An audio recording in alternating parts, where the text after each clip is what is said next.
All right, y'all. We are live. We were having some technical difficulties a few minutes ago on my end. My internet was being weird and kicking me out a couple times. So hopefully everything will run a little smoother now. And anyway, appreciate y'all coming on and watching. And I appreciate my guest here, Morgan from Rogue Preparedness. I'm sure a lot of you have already checked her out and um, know what they got going on, but I'll let her introduce herself and give you some background. Well, thanks very much for having me on. And so yes, I'm Morgan with Rogue Preparedness, and gosh, what to say? Been preparing for over 10 years, and I have my own YouTube and website and all that, and we live off grid in the desert. That's about it. Yeah, that's pretty cool. And I think I found you on Instagram. I don't remember if I was following you there or sub to the YouTube first, but um, I enjoy following you. You got good Mhm. content and good advice, and I really like how you have a lot of prepping advice for kids. Having kids and everything like that. And I follow your newsletter with the email and everything. It's a Yeah. lot of good articles there. So if y'all hadn't checked it out, check it out. Thank you. Thanks. Yeah. Try to stay really active everywhere, but it gets a homestead just takes a lot of work. That's what I'm trying to say. So it takes up Yeah, a it lot really of time. does. Yeah. I'll have sometimes when I get, a little bit of free time and be able to make a few videos and make posts on Instagram and everything like that. But the past couple of weeks we've been working later and then all the homestead stuff and springtime is a busy time of year. I'm sure y'all Mhm. are too, and Yep. getting everything ready to plant and everything. So it does Mhm. get overwhelming sometimes. Yeah. Yeah. In fact, just today it was a big garden day. I'm doing a little secret thing. I can't really reveal anything yet, but it's something I've never done before. Native Americans used to do it. That's the only hint I'll do. And Hmm. I'm really, really super excited to try this because they tried it right here in my region. So I'm like, well, if they can do it, Yeah, I can do it. So, that is pretty cool, and I would like to learn a lot more of the Native American stuff because, I mean, they were living like preppers before preppers was a thing. They lived off the land and prepared for hard times in winter and, produced all their own food and things like that. So, yeah, they live such different lives than us, and they just, I feel like in some level they live much more fulfilled lives just because they were just really one with the land, and they were just again, like you were saying, just making it work, and they just, I don't know how else to describe it. Like, I'm just trying to learn mhm. so much more about them.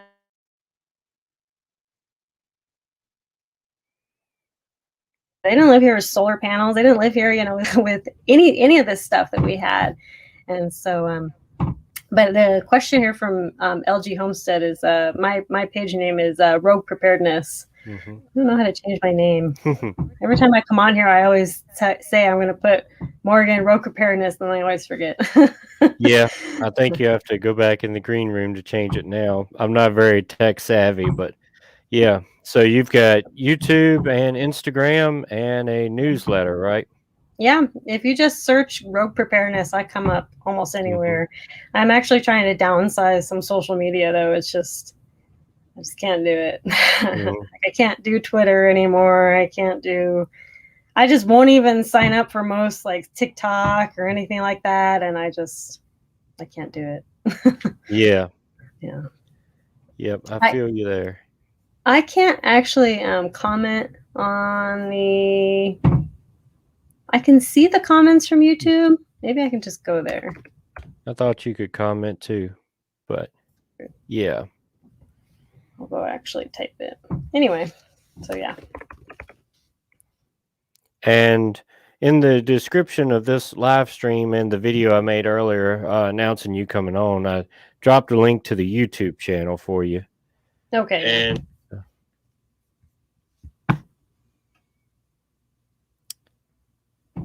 but yeah, so you definitely have a lot of experience in this and prepping and everything like that. You said you've been doing it over 10 years. How long have you been fully off grid? We have been so our main mission when we were going originally off grid and stuff like that was just kind of we were going to go full-time RVing, and we wanted to boondock. We didn't want to go to sites or anything like that, and at least some power was important to us. Mm-hmm. And so we got like a few panels and the batteries and the inverter and all that, and we set it up in the RV. And so we did that in 2019, towards the end, like September, something like that. And so we've technically been living off grid since then. And since we got onto the homestead, we've been completely off grid. I think we can get power out here. Not that I would want to, but I think they want to charge some absurd price, like $4,000 per quarter mile of line from wherever that line starts, right? Yeah. And like hardly anybody has power out here, but yeah, it's absurdly expensive. Just even if they were to get it like from the street, from the like main street to our place is 2.5 miles. So 4,000, yeah, times, actually it's like 2.5 miles, something like that. So it's absurd. Yeah, that gets expensive. Yeah. I don't even want to be on the grid anyway. Yeah. So we have good to see everybody in here. Roman Prepper, Joanne, Mrs. Prep and Plumber, LG, Flow Grown, and Big Jermaine's in here. So good to see y'all. Appreciate you stopping in, and hopefully it'll be entertaining for you. Yeah. But anyway, like I said, I'm glad to have my guest come on here. Like I said, you've been in the prepping and in the community for a long time, and a lot of experience and a lot of good information for, some starting out or maybe some basic level and things like that. So I'm guessing by what you're saying that you're out pretty rural then. Yeah, very rural. Yeah. We're the closest grocery store is about 30 to 40. It's about 35 miles or so. And then if we want to get to like a Walmart, that's 50 miles. We have a gas station that's close to us. Like we're near a little town, like a little tiny town. And I love the little tiny town. That's always been my jam. That's I've been a city girl my whole life, but I've always dreamed of that, small town. And it has its ups and downs, as I'm sure it's sometimes it's tough to be so far from the city, if you're doing a project or something, and I don't know how many times you get to Home Depot when you're doing a project, like 4 or 5. Well, we can't do that. We can't just run to the store when we forget something. If we forget something, we can run to the store, but that's so inefficient. It's just not going to work. And so we have to be really on point with all of our projects. Yeah. You live out in the desert now. Did you always live out there, or did you come from a different climate? It was a kind of different climate. I was born and raised in Oregon, so that's very different. Yeah. But then I moved down to Texas and lived there for about 10 years, and that's where I met my husband. And it was Central Texas, and it's a little more humid, but it is still, kind of deserty. It was a little more humidity. It was kind of like in the middle of East and West Texas. So I had that like beautiful combination of, some really beautiful, lush green everywhere and stuff like that, tall trees, lots of good stuff like that. It rained actually quite a bit. Yeah. And then, but then you go out further west, and where I live is more like West Texas and stuff like that, but higher elevation. So not as hot, definitely not nearly as hot as anywhere like, not anywhere near Phoenix or Tucson or anything like that. Yeah. High elevation's the key to desert living. That's pretty cool. I was wondering about the difference in like growing stuff versus where I'm at versus where you are. Mm. What kind of things really grow good in your area and your climate that you've got? You can actually grow anything your heart desires. It just kind of depends on a few things, like you have to understand that, yes, it is going to get hot. And even the desert sun, even when it feels like 80 degrees, it does feel a little bit hotter. That sun is just, it's pretty hot no matter what. And so we just have to get a little creative with some of the ways that we grow. So, I see people in Phoenix growing literally everything. And I'm like, I don't know how you guys do it there. I mean, you have like super hot weather all the time, we get into the 20s here for like months on end, and they're like in the 50s and 60s at night and stuff like that. Anyway, it does sometimes get cold there. But anyway, my point is, if people can grow anything in Phoenix, then I'm pretty sure I can grow anything here. But we just have to retain moisture. That's the biggest thing.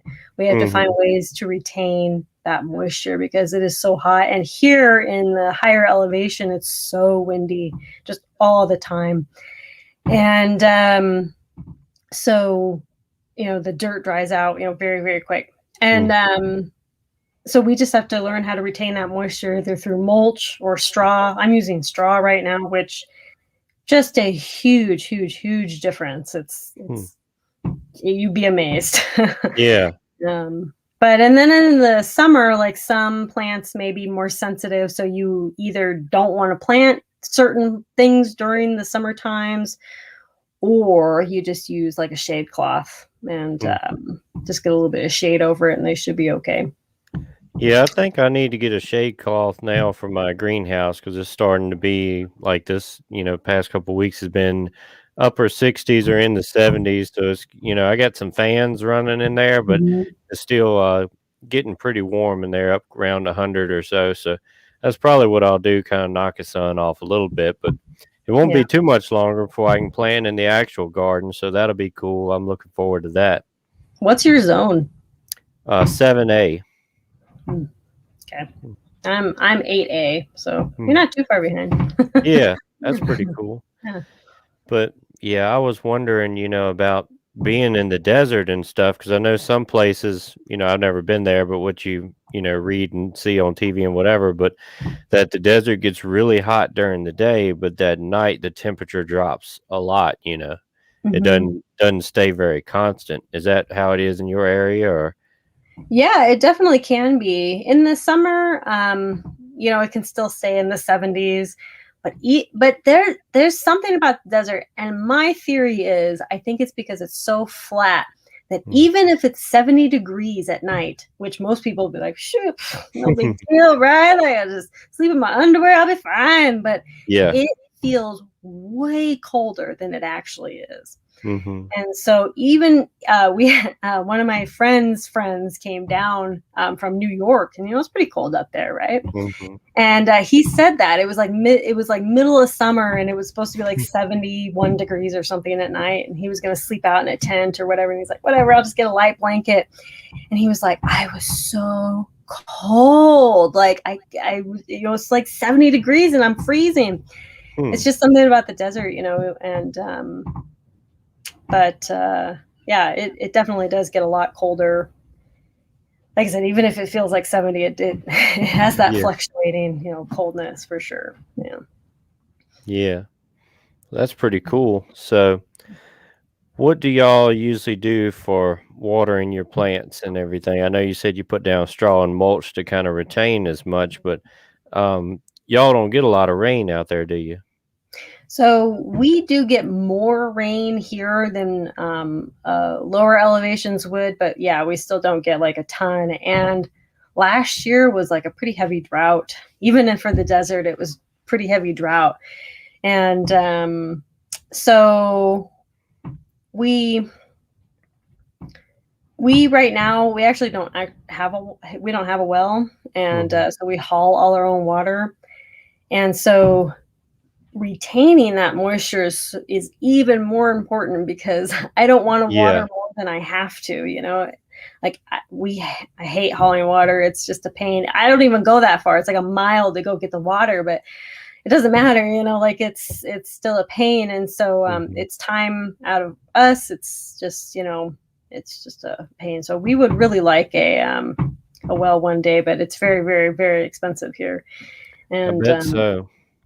But yeah, around here it rains a fair amount, and we have a well and everything like that. So if it does get a little dry, we'll water the garden a little bit out of it, and we're using a lot more water this year, watering the animals, because the right. cows we got take a lot of water, and I got a 100-gallon tub for them, and I got to fill it up every other day, if not every day, and it's not even really summer yet, so I may have to get another one to help out with that and everything. But um, it's kind of a weak point on my preparedness end, but it would be really tough to haul or gather as much water as we need on a day-to-day basis between all the animals, and not even counting the garden stuff, if we had to do it all that way, without the speaking and getting out of the well. It would be Yeah. a tough thing.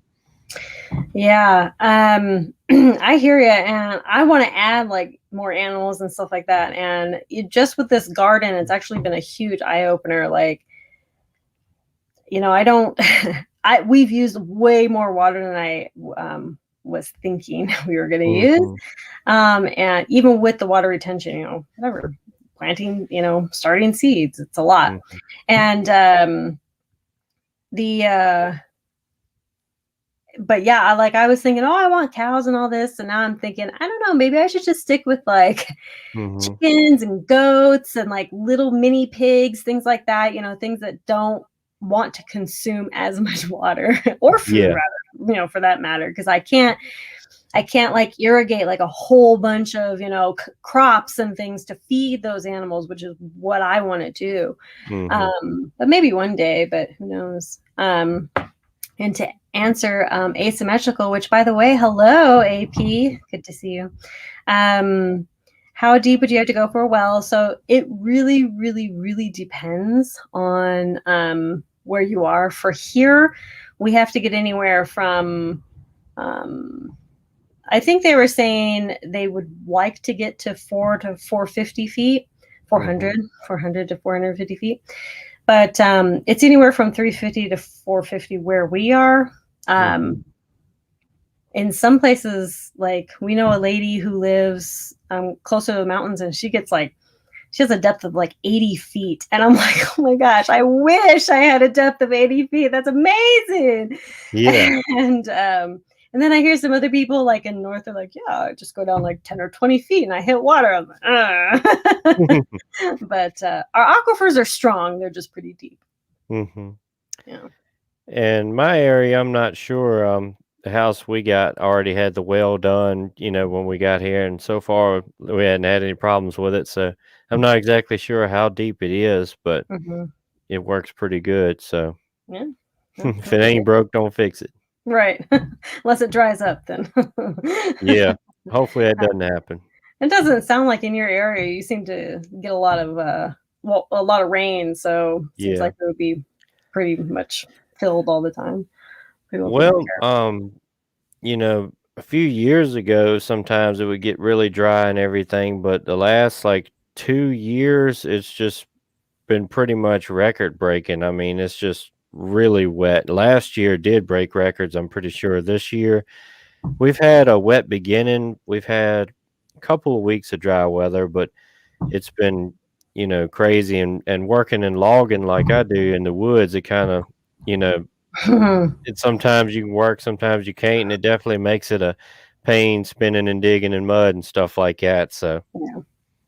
That's bringing back memories of Oregon. It just constantly rained all the time, and I used to have a couple outdoor jobs, and like, well, can't work today, can't do that, and so yeah.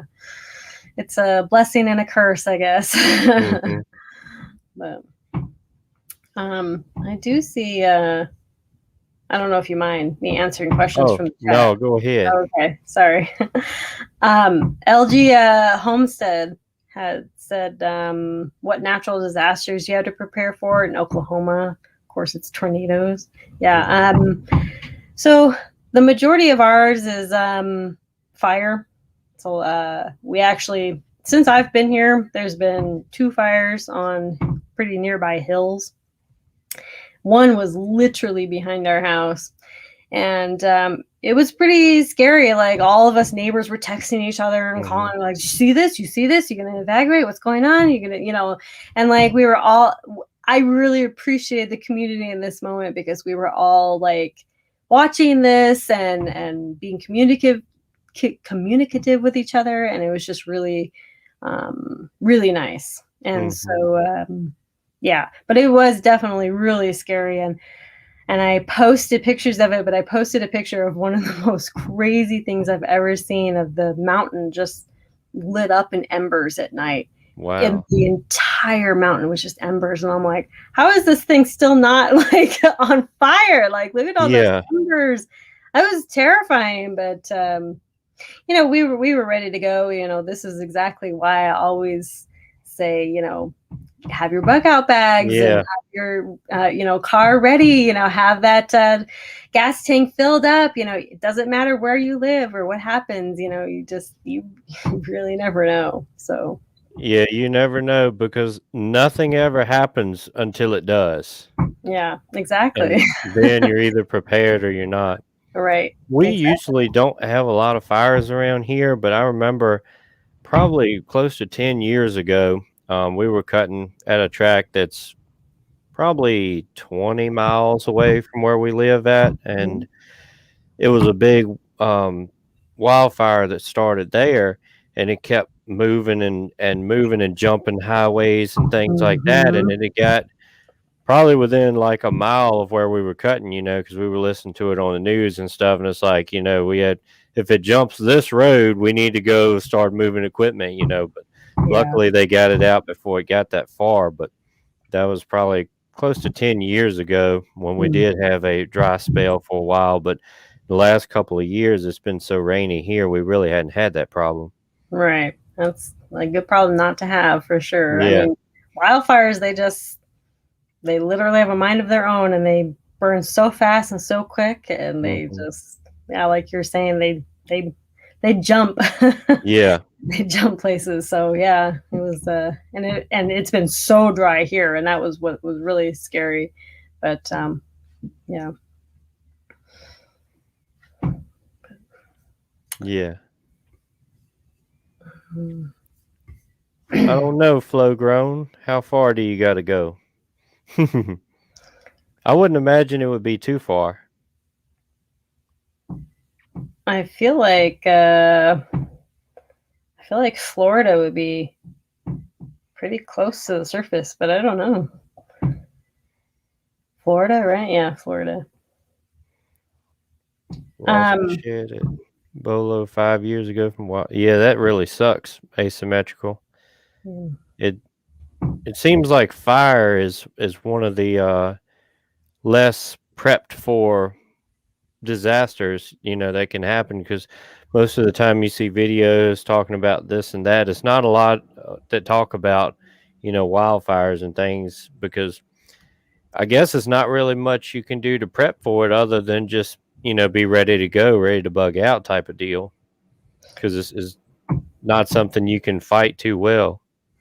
yeah, I mean, pretty much. Yeah, I think the biggest thing is monitoring it yourself and realizing that if it's getting pretty close to you, then it's time to go long before Hmm. anybody ever tells you to go. And like my husband was so funny. He was like, you know, when do we go? And I'm like, I don't know, like whenever we want. If we want, we can go right now. It doesn't matter, like I'd rather be safe than sorry in a lot of instances. And Hmm.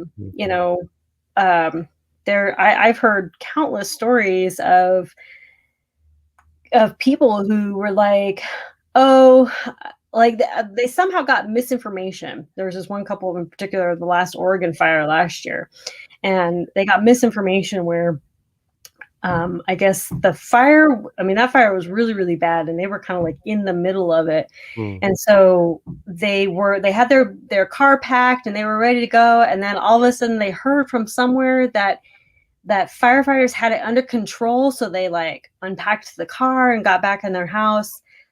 Unfortunately, the fire reached them and they were unable to evacuate at that time. And so they had actually gotten in their car and tried to drive away, but it was too late. And so, there's all these instances of people who aren't listening to their gut. Most likely, they're just listening to, which intel is super important, but we have to get intel from so many different sources. And then in the end, it doesn't matter how much intel is coming in. If your gut's telling you, look, time to go, I don't care, if it's saying it's 10 miles away, it could be here at my doorstep any second, let's go, and but yeah, so I guess nice to meet you too. Big Germain, is that how you say it? Big Germain? Yeah, I believe so. That's how I say it anyway. Okay. Can I ask how much water you use per day? It kind of depends. The garden does take a lot. Like, we don't use a lot. We try to conserve, but with the retaining of the water, I think we're using about 100 gallons a day, which is way more than I ever want to use. But we do have rain collection, and when it does rain, it rains really, really hard, and monsoon is coming up, so I'm really hoping that we can catch a whole bunch of rainwater from that. And I don't have to water the garden too. That'd be nice. But yeah, so it's way more than I want to use, but it's okay. It happens. Yeah, that is a lot when you don't have such a easily renewable source. Yeah. But we when we get a well, what we'd really like to do is do a windmill to generate the power. That would be nice, instead of having to do it with a generator or something like that. So we were actually looking at this really old homestead. They built their own windmill to bring up the water from their well, and it was, and my husband was like, they built their own windmill. I mean, this was like a really old homestead, like early 1900s. And I was like, you can build your own windmill? That's so cool. And I was like, I never really like thought about it. I don't know, like other people do it. Like, I don't do that. But apparently we looked into it, and I'm like, this is actually incredibly simple to do. The hardest part would be, or the most expensive part rather, would be just securing it, like in cement or something, where it wouldn't, blow over or anything like definitely. that. But otherwise, yeah. Like we were talking about before, the Native Americans and older generations and ones that came up, the hard way without all the modern conveniences, they found a way to do it. It can be done. Yeah. I feel like they, like we were saying before, like, I just feel like things are so much simpler. Like, they just did it. They weren't like overthinking it, and they were like, well, we have to do it perfectly this way and perfectly that way, and we have to get all this. They just did it. They needed a house. Well, they got some bricks and they got some, mud together, and they started building, like, it wasn't like a big deal. They just did it. And, around here, a lot of the older farmers, probably about 2 generations ago, raised a lot of tobacco stuff, and there's still some of the old barns around, and they just cut down trees and made like a clay mortar type thing. I'm not exactly sure how they did it, but it's just basically like red mud, and packed it in there and built it. They just, just did it. Yeah. Exactly. Yeah. And cutting down your own trees and stuff like that was so much easier back then too, though. Like, unfortunately, a lot of places it's really not that simple. We have like a ton of trees and a ton of things around in the mountains, which are very close to us. But we have to get like permits and things like that, Mhm. and it's just not as simple as it used to be. And have you seen the prices of wood? Mm. No. Yep, I have. We built a few things over the last year, and it's just went crazy expensive, and it's something else I don't understand because I work in logging, and everybody in this area, nobody had any shutdowns. Everybody was still working because we're outside, small crews, things like that, and the mills were still running and still basically full of wood year round. So I haven't seen any shortage on the working end, so I don't know why they have got it set price so high. I hear it has something to do with just with some logistics. Either I think it was logistics from Alaska through Canada here, which is where a lot of logging is done, Mm. and so they just weren't able to get it here. But I mean, I think it's mostly logistics. Somebody can please correct me, but that's what I understand. And but it's wild. I haven't seen any shortages though, like not in our local locations. I've seen zero shortages, just really high prices. Yeah, because everywhere around here, the small hardware stores or Home Depot or Lowe's, none of them are out of anything. It's just really expensive. Yeah, exactly. I mean, we saw a forgetting the name of it now, a piece of plywood, just a Hmm. regular piece of plywood, $47. Yeah, Oh my gosh. And that's so I think that it just makes more sense to try to think of alternative ways to build houses and build things these days anyway. I never wanted a wood house to begin with. It's very inefficient here. But even with a bunch of insulation, it just wouldn't be as efficient.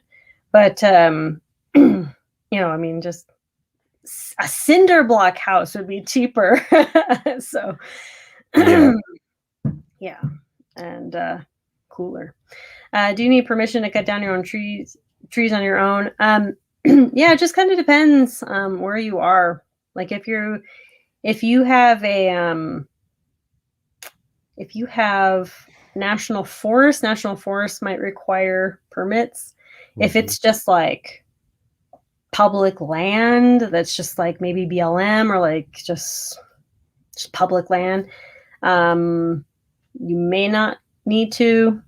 I don't know, if you want to go cut down some trees, see what happens, ask for Hmm. forgiveness if you want. I'm not going to tell you what you do, but I'm not condoning this or saying no or yes. Just, Yeah. just kind Out of. here, Mhm. where I live and working in logging too, I kind of got two aspects of it. Like what you own, you can go out here and cut as many as you want, even if you like sell the logs to a mill or whatever. Mhm. But on the logging end, we have in Virginia, we have the Sharp Logger program, and um, Carolina's got something. I forgot what they call theirs, but it's. I think Virginia and Carolina and Tennessee has a similar thing, but it's called different. But anyway, here the Sharp Logger, they are not like a government type agency, but they kind of look over the logging aspect and kind of police ourselves is what we call it. They Right. come out and make sure all the stream side, management zones where you have any bodies of water that's kept clean and not destroyed and not contaminated and things Yeah. like that. And so when you go to cut a track, they come out and check everything, see if you're going to have any crossings or be anything anywhere near water and things. Mhm. And then also, when you go to move on a track, you have to call them and let them know like a day or two ahead of time that I'm moving from this track to this track so they can Hmm. keep up with everybody. So it's not really, they don't really stop you, but you just you got to notify them type of thing in the logging aspect. But as far as your personal stuff, you can do what you want. Hmm. Interesting. But Is there a lot of public land out there? where I'm at, no. It's some parks around in the nearest city type, I would call it, which is still not huge, but they Mm-hmm. got a little city park and stuff, probably 30, 40 miles from here. But, on up in the state and things, they have public land and parks and campgrounds and things like that. But where I'm at, it's mostly private or commercial Mm-hmm. land. Yeah, that's how it was well, that's how it still is in Texas, and that's one of the reasons I really like it here. There's just a ton of public land everywhere, and it's just nice, to just kind of go and do stuff and enjoy the land and stuff Hmm. like that. And so yeah, but I'm all for Yeah. private land. Whatever you want your private land, that's great. We have private land, whatever. But Yeah. I see my buddy, Reverend Orville Gregory's done slid in here now, and Asymmetrical wants an Alaskan sawmill for the chainsaw so they can cut their own boards, and I do too. I haven't got into one of those yet. I've kind of looked at some of them online and things like that because, working in logging, I've got access to wood and I've got, chainsaws and everything like that, but I just don't have that little setup. But so I've been interested in it, especially as high as lumber went, because if you're, just building a shed or something like that, it doesn't have to be the prettiest thing in the world, so Mhm. you can. And some local sawmills here still sell rough cut lumber, they call it. Nice.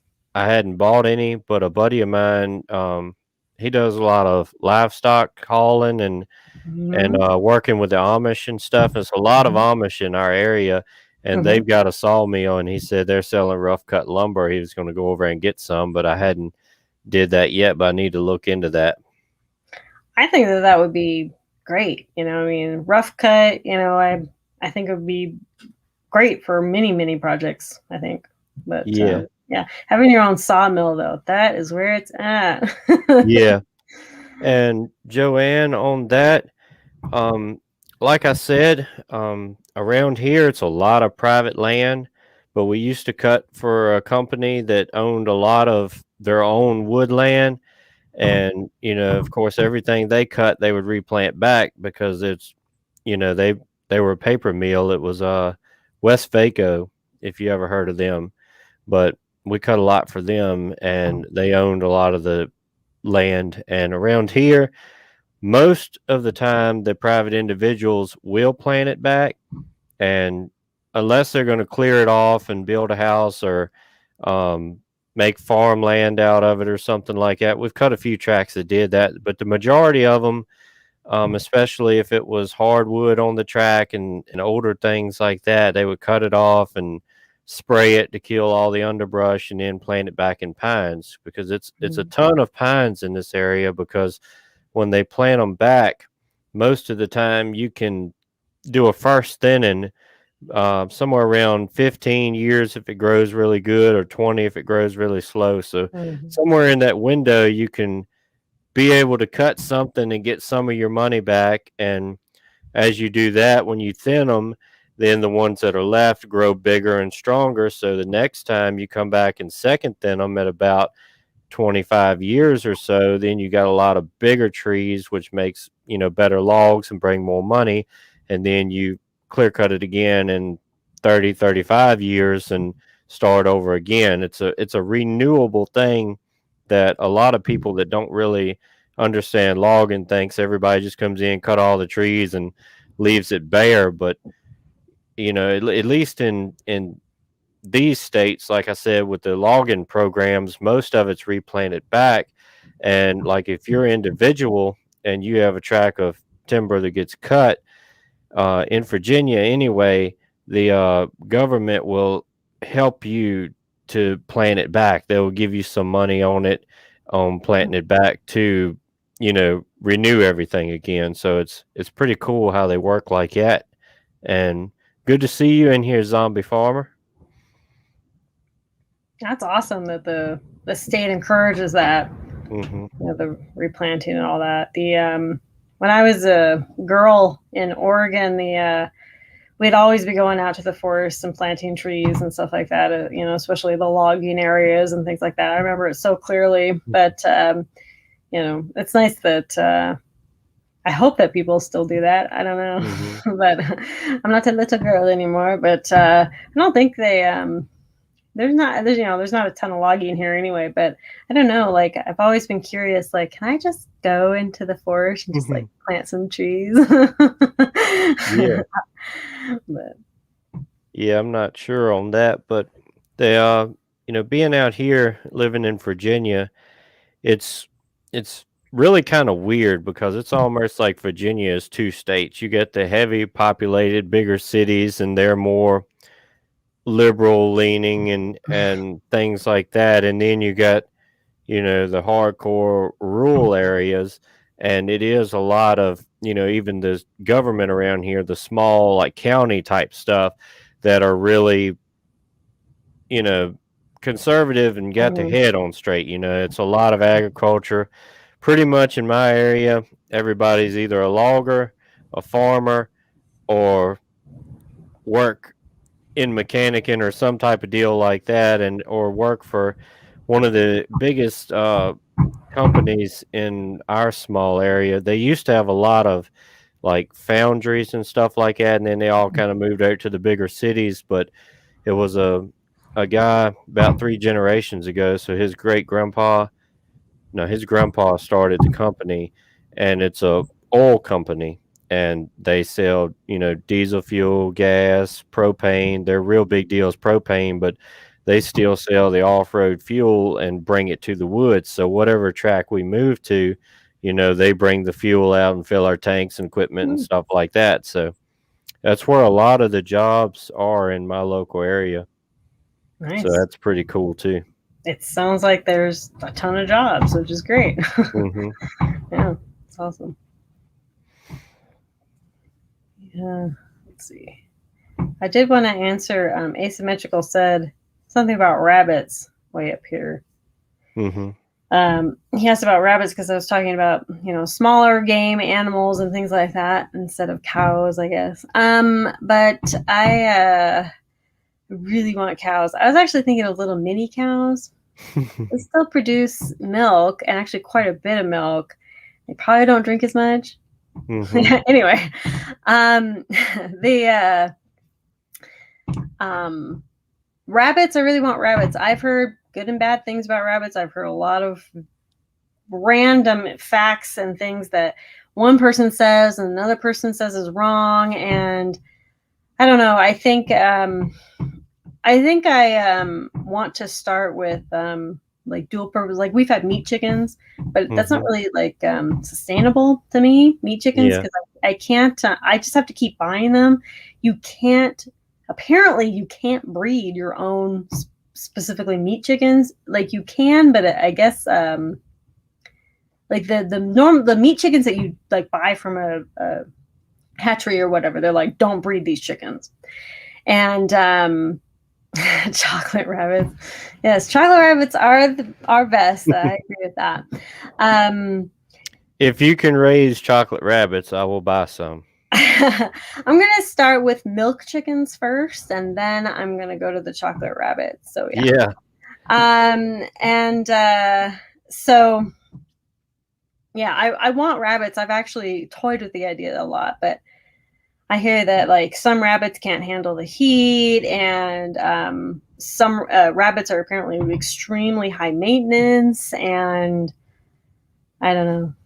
I've and got I'm I've mhm. got some rabbits that I got from a buddy of mine, and I'm not exactly sure what the problem is, but I've had a couple of them that's had litters, and one of them just had them the other week, and it was like 11 of them, and she lost every single one of them. So what I've Mm, looked up a lot on, and I had a couple miscarriages and things like that, but what I looked up on some videos that I watched, when we got the rabbits and a little bit before we got them and everything, that were like you said, they are very high maintenance, and mm, some of them.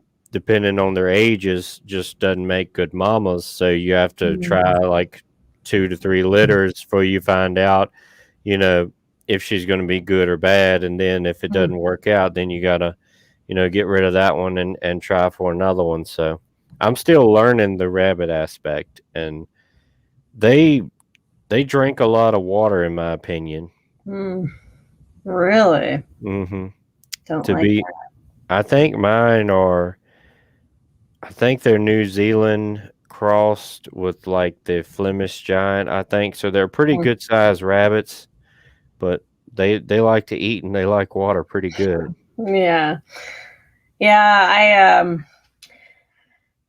think maybe after a house or something I'll try rabbits, but I think right now I want the dual purpose chickens, the ones that can be for meat or eggs, and try to breed the dual purpose chickens right now. I think That's what we're doing. Yeah. I like chickens because, like you said, you can, get eggs. You can still get something from them without having to butcher them. So you Right. can, it makes more sense. And we raised a lot of them in the incubator and everything. So we have ones for meat too. And then we keep more hens, or you can always sell them or things like that. I think chickens are one of the best homestead animal and definitely one of the best starting homestead animals. I agree. They're ridiculously easy. They're so low maintenance. They're the best. Yeah, chickens are so easy. Old Reverend can raise some.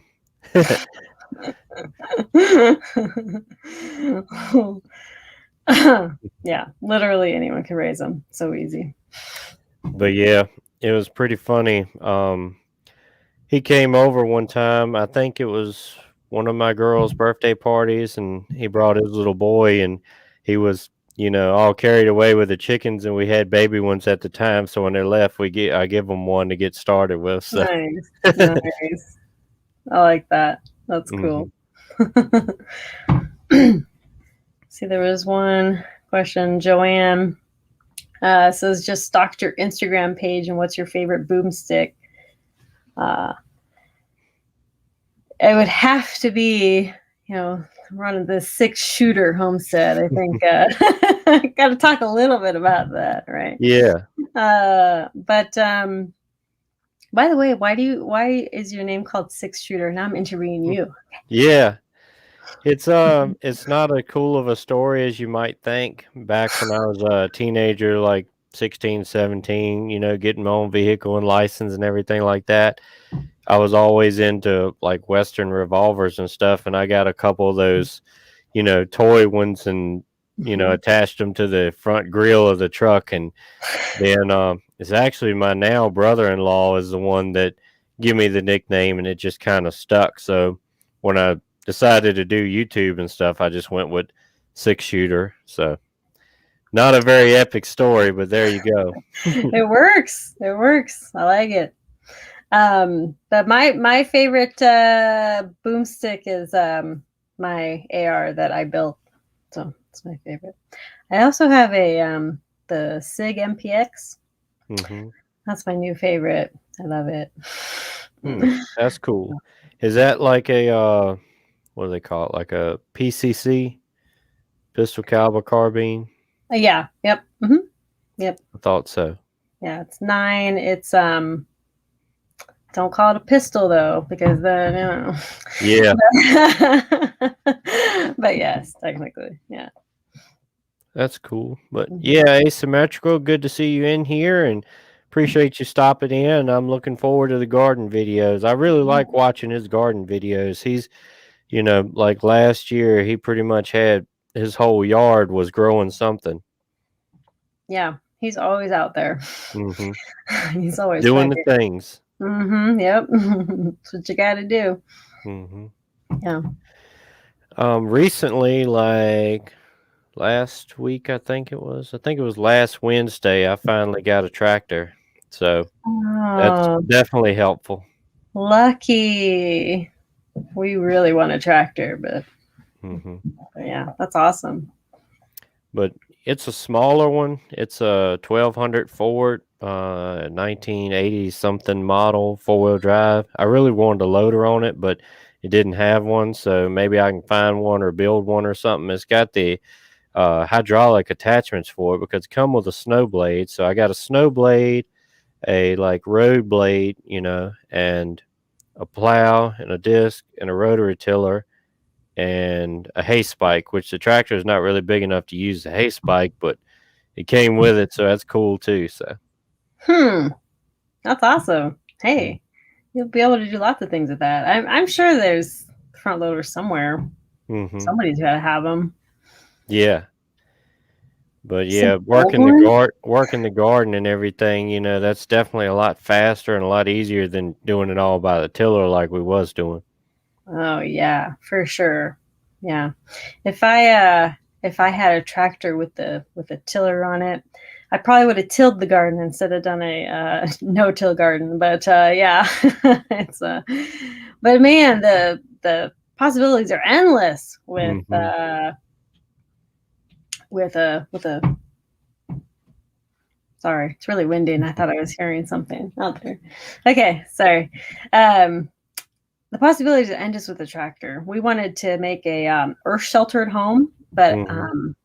and we still have to pay somebody to like come and dig trenches for our adobe house, which we're going to be building adobe, and we still need to. We have a neighbor literally right there who has a tractor who he's going to come over and do some work for us, but Mm-hmm.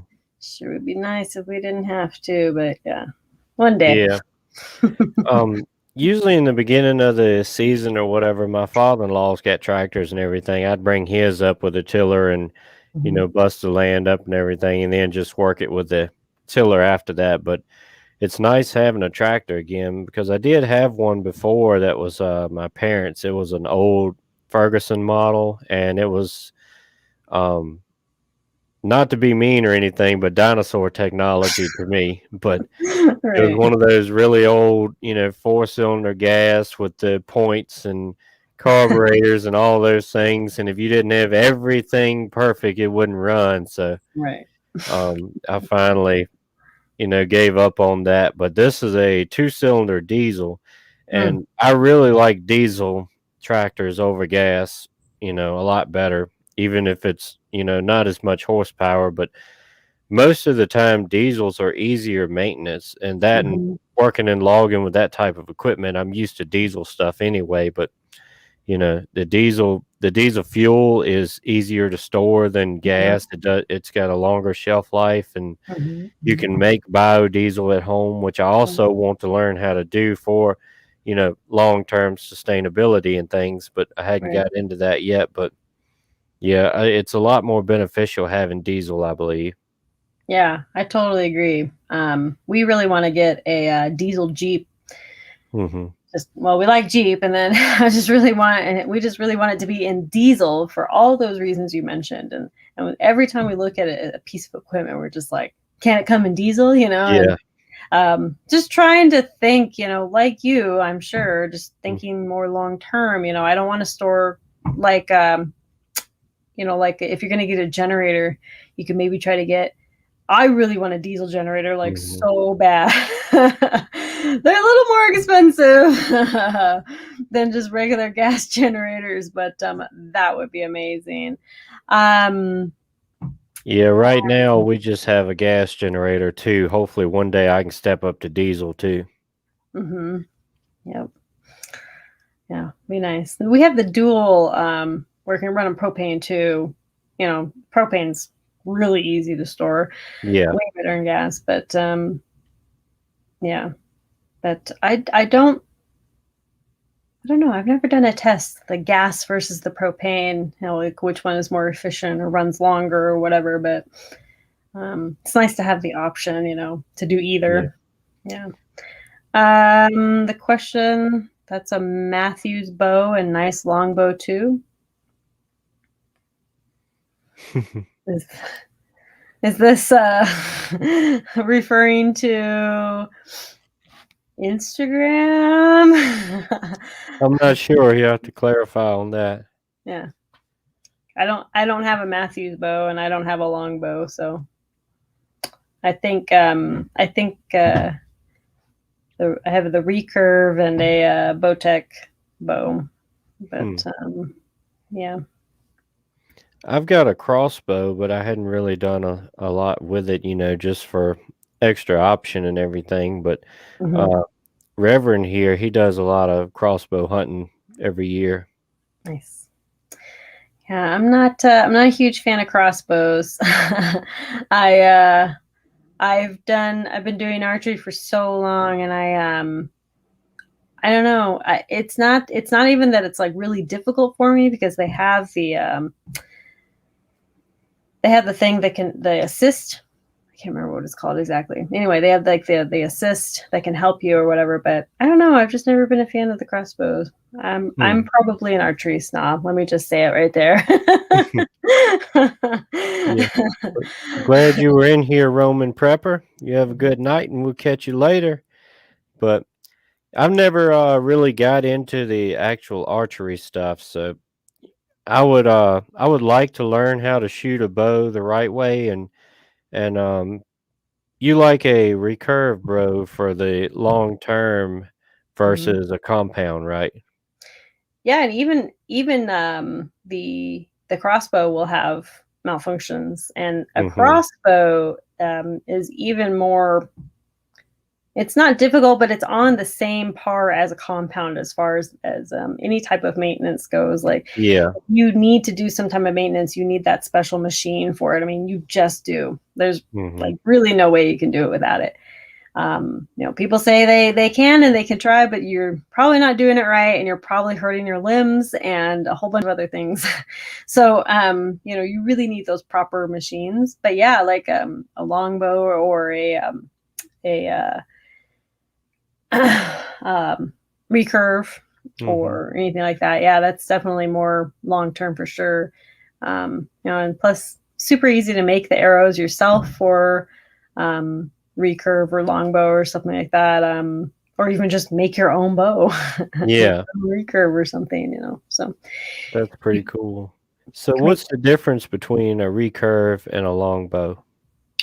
literally a recurve is just it has a little curve, and then the longbow is just straight. Hmm, That's it. that's cool. Mhm. So how long you been doing archery? Um, uh, a long time, since like 2002, something like that. Yeah, It's been a while. that's cool. Yeah, it's a ton of fun, ton of fun. I tried it in college, and I was just like, I love this. I was hooked, and I just like as soon as the semester was over, I went out and bought my own bow and arrows and all this stuff, and it was wonderful. So yeah, Hmm. it's been a passion ever since. Yeah, that is cool. Mm, so. Yeah. So like we were saying earlier, you do a lot of prepping and things talking about it, having kids and stuff. So Mhm. how is it raising kids off grid? Because we are on grid here. Yeah, it's not too much different, to be honest. They're it just kind of depends on, how you're raising your kids and how you want to raise your kids, kind of thing. Like, some Yeah. people really like taking their kids just places all the time, like, to the zoos, and they got to go to just certain places to, they want to go to the gardens, or they want to, they want to do stuff with their kids. And I get that. I used to do that with, my kids when we lived in the city and stuff like that. And it's nice, to do those things, because it can help educate them, and it's something, Mhm. to stimulate them, and have fun and stuff like that. But there's so many things that we can do to teach our kids, and to entertain them, and they can entertain themselves. And just everyday life is everyday life, and they have kids, and I'm sorry, they have friends. um, and the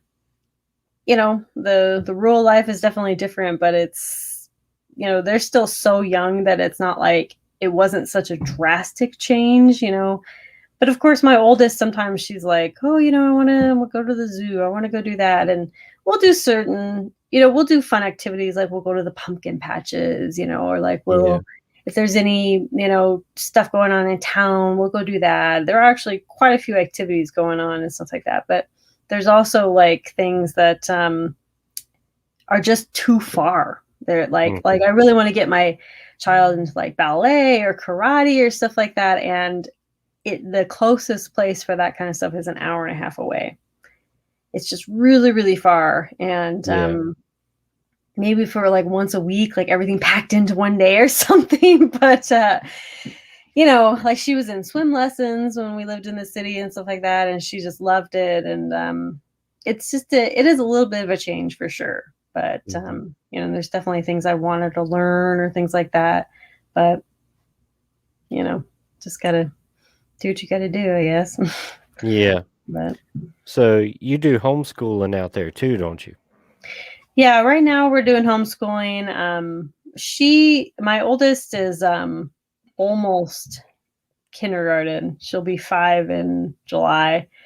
And so she could go to school. There is a little school just down the street, little tiny, tiny, rural school. But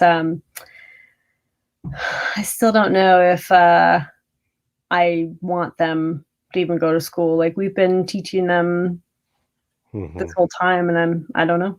I don't know, but she is so social. She loves kids and she loves, Yeah. you know, going to school and stuff like that. She did a little bit of school, like it was like a preschool or something like that. Before we went full time RVing or whatever. And yeah, it's just I think she would love it, but I wouldn't. Yeah. But yeah, it's tough. Tough Hey, decision. Hidden City, good to see you in here.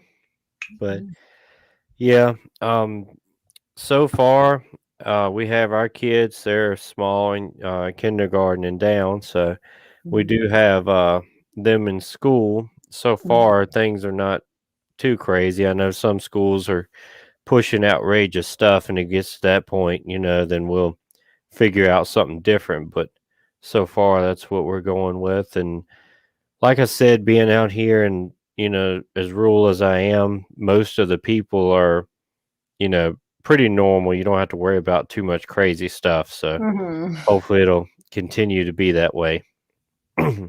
Yeah. Yeah, that's kind of my only concern, I just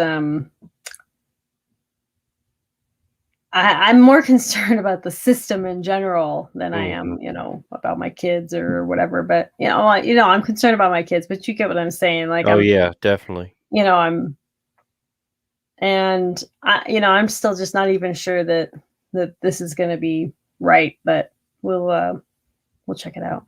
Yeah. A puller, we got a puller. We'll see. Yep.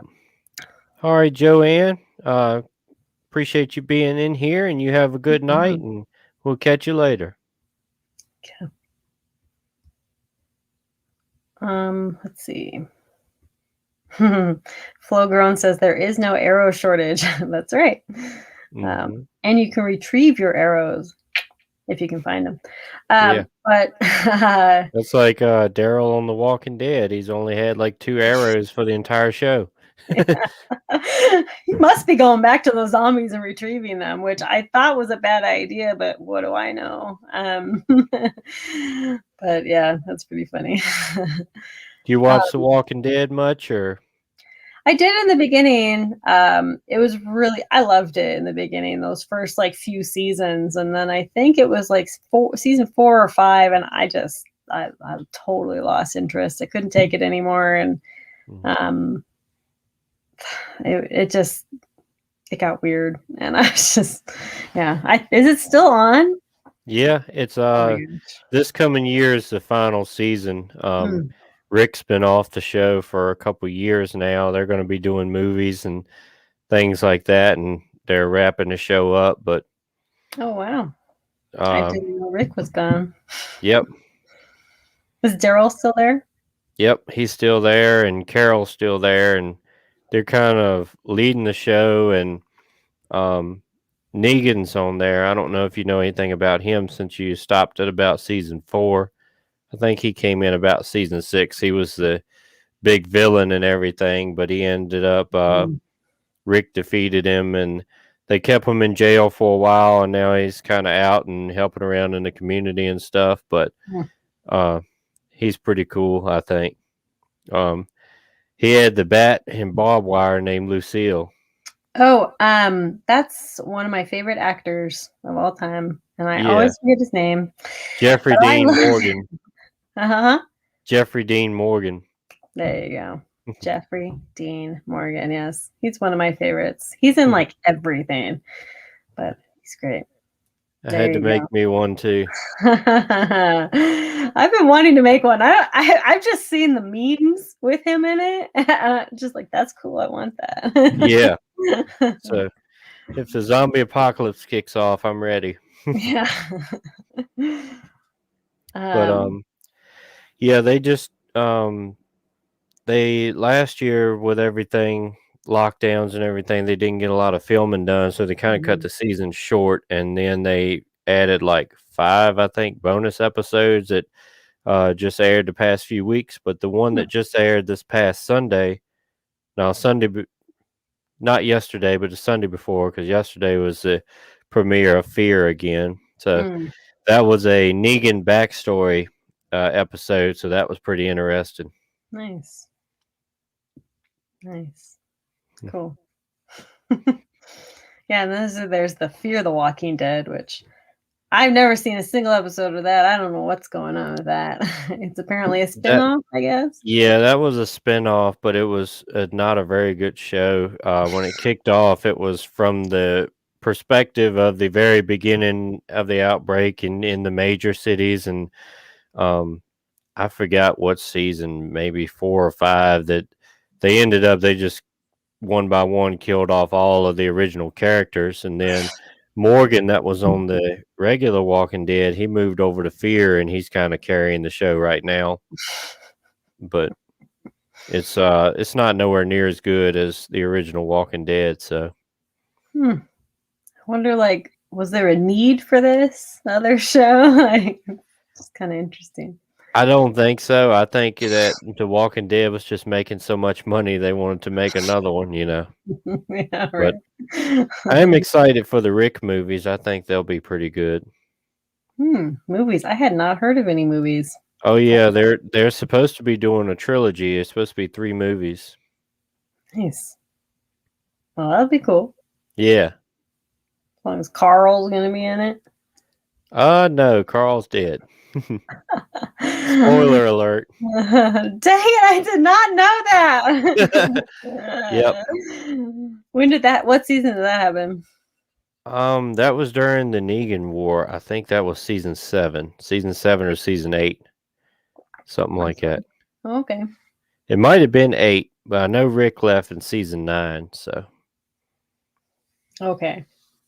I seem to remember now. Things are coming back to me about people posting memes and things mhm. about Carl and oh, good riddance, things like that. I was like, what? Yeah, Did he leave the show? Or did he go?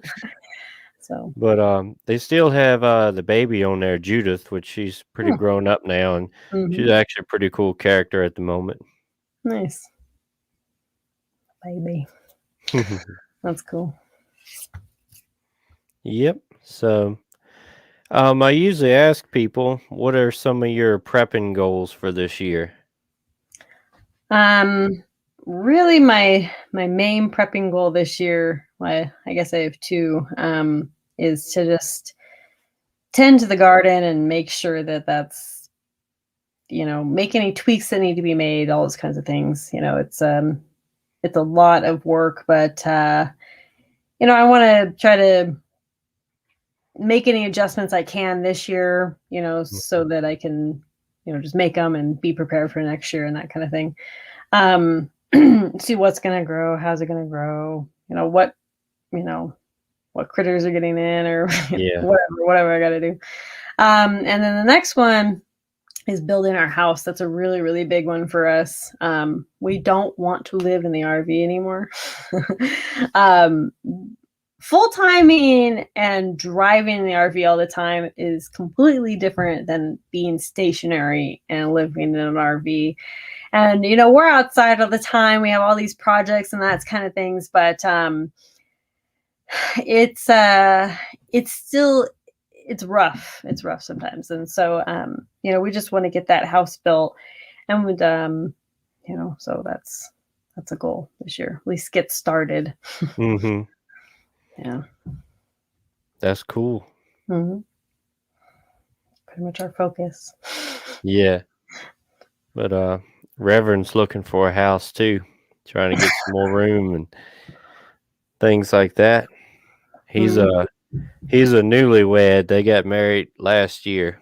Oh, well, congratulations. Awesome. Still in that newlywed phase. Mm-hmm. Just wait till the babies come. It gets really exciting. Yeah, it definitely does. I've got 3 of them from 6 on down. Nice. That's awesome. Yeah, we were just at a softball game tonight before coming on here, so.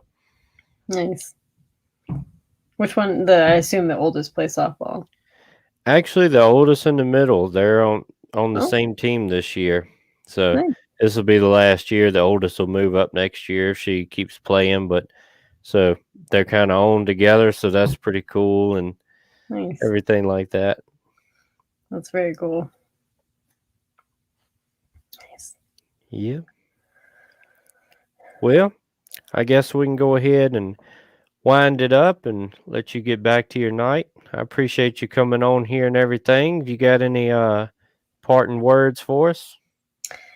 Yeah, if anybody just wants to reach out and chat or whatever, I'm pretty accessible and I like to engage with people, and so just reach out anytime at at my YouTube or Instagram or my website. That's pretty much all I'm at these days.